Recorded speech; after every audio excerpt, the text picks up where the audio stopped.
During the most recent StarCraft 2 tournament at DreamHack Atlanta, we were super lucky to see the first ever Stormgate competition in a showmatch format live on stage, and today we'll dive deeper into the show matches between Mana, TLO and Moon, and we'll talk about the esports side of Stormgate, how it compares to StarCraft 2 and WarCraft 3, and what interesting details I found in this game.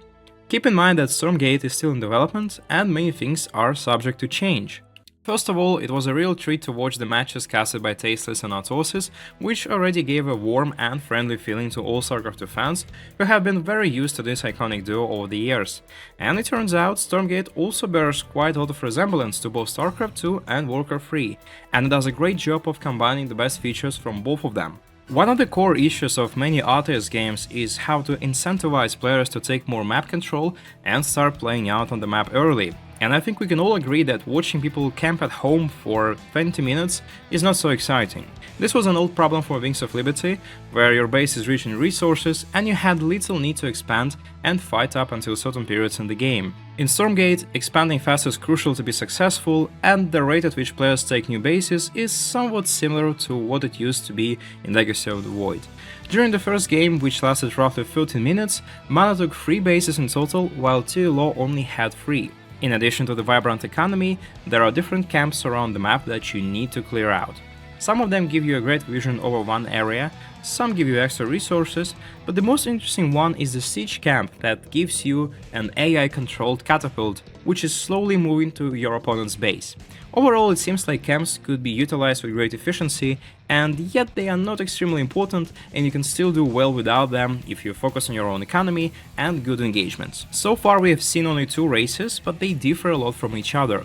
The Infernals seem to be a more aggressive, map-controlled race which aims at quick expansion and putting non-stop pressure.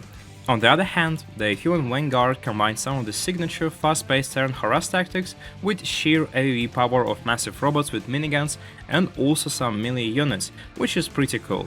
Both races have different production methods and some unique mechanics as well, for example Shroud, that serves as a buffing area for the Infernals, something like Creep for the Zerg race.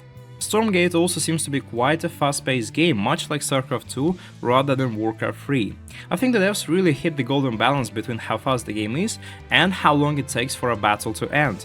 On the one hand, there is a lot of action all around the maps, and you need to have a great level of multitasking to catch up with everything, but at the same time, battles last just enough time for players to react, use abilities, or disengage without losing half of the army in 1 second. And let's take a look at some epic highlights from the first match. Especially when you have Shroud in close proximity to your opponent's base. Yeah, absolutely. Now you see there is some static D here for TLO, and he's going to try to be able to hold on to this third base. It's a really strong attack coming in from Mana. A ton of Gaunts up here in the front.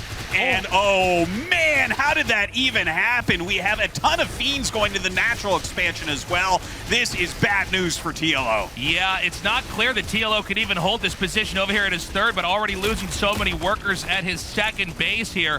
It does appear that TLO is going to drive him back, but the damage has been done, Artosis. Yeah, this is starting to look very, very bad for TLO. GG. He calls, yeah, a GG comes out. And that means that Mana is going to go ahead and win that first game. This puts a position now where TLO has to address this. Does he try to snipe the catapult? What does he do? He comes in and the Magmadons go for a very nice stun. The catapult damage connects.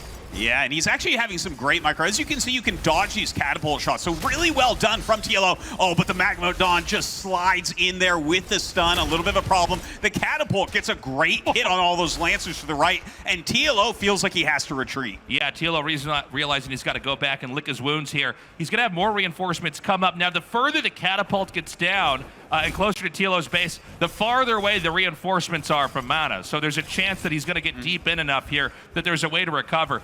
Oh, but look at what he's got here. Yeah, Spriggan's coming out right now.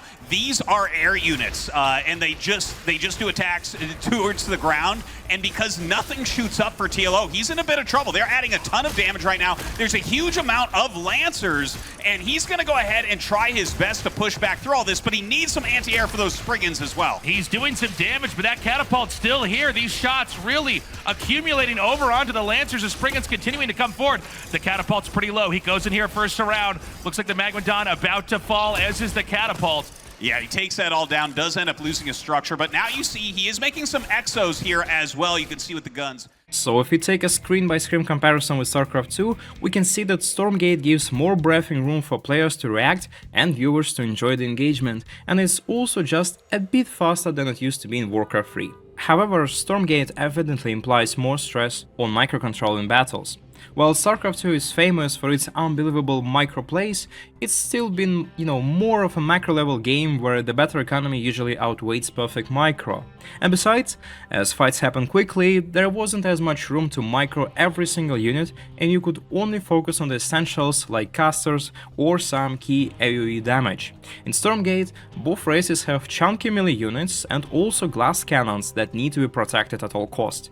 For players like me who sucked with microcontrol, it's going to be a challenge, and it's not necessarily the best part of the game, at least for me, but it also opens up a great pathway for very exciting micro tricks and moments. In the second match we saw more aggressive plays and action from the very beginning of the game, and Stormgate definitely allows for many different playstyles and tactics, and it also has room for quick games, cheeses, rushes and all-ins, which is a cool thing in my opinion. Overall, both matches were exciting to watch. The game definitely has everything it needs to become a popular esports RTS. It has great dynamics, skirmisher gameplay with lots of action, and also, as it seems, quite decent pathing and reaction time from the game engine and units, which is crucial for esports since it's just unbearable to play games with bad execution, bugs and lags and so on. And also, Stormgate clearly gives a lot of options for players to grow their skill level and outplay each other, which creates room for totally amazing esports experience. However, there are some downsides as well. Visually, the game could use an upgrade. Sometimes it's a bit hard to observe what's going on the screen, and it might need some extra visual clarity. While a lot of confusion happens because we are all new to the game and it takes extra time for our brains to process what's going on, any visual hints, clues and just vivid colors are appreciated. The same is true for the interface, but that's something that could be easily changed and updated upon the game's release. It's still hard to judge whether it's something only attributed to the unpolished version of the game, or that's something that devs need to really work on. Anyhow, better clarity and visuals and also some background sounds and music are welcome, and even micro details like animated unit portraits or just more idle animations. So far it felt a bit soulless at times. But this is probably the only drawback that I could find for myself. I'm also pretty sure that a lot of the feedback will be put into work before the game gets released, so I'm waiting for a more polished and comfortable experience with Stormgate. It already looks like a super exciting RTS that could have an immense level of competitiveness and joy. And what I also would like to mention, after watching this show match, I finally understood the issues of perception we all have.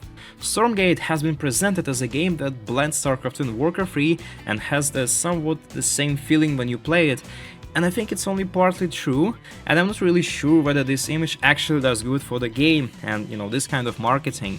It's not StarCraft 3 and it's not WarCraft 4, and we don't really need to always backtrack to those Blizzard classics.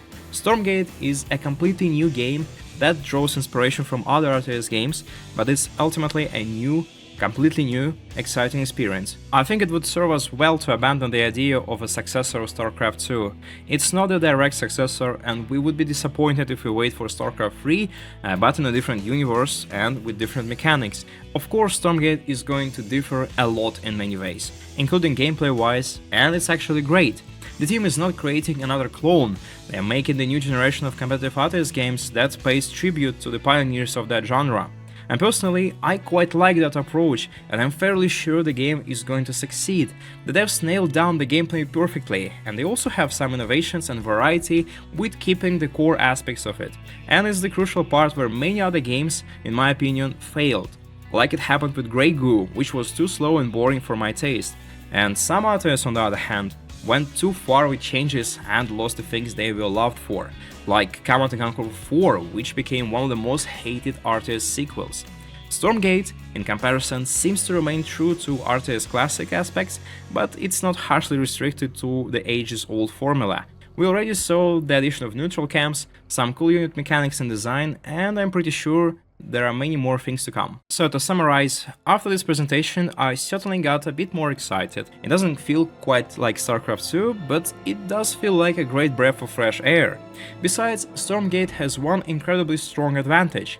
It's being actively developed and it will be actively worked on for many more years to come, meaning more content, updates, improvements, quality of life, and so on. And by the way, just to give you some perspective, you can check out how different StarCraft 2 looked in beta or in Wings of Liberty and how far it progressed up to these days. And quite a big difference, I must say. So what do you think about Stormgate? That's it for today. You can wishlist Stormgate on Steam or check out its Kickstarter page if you want to support this game even more.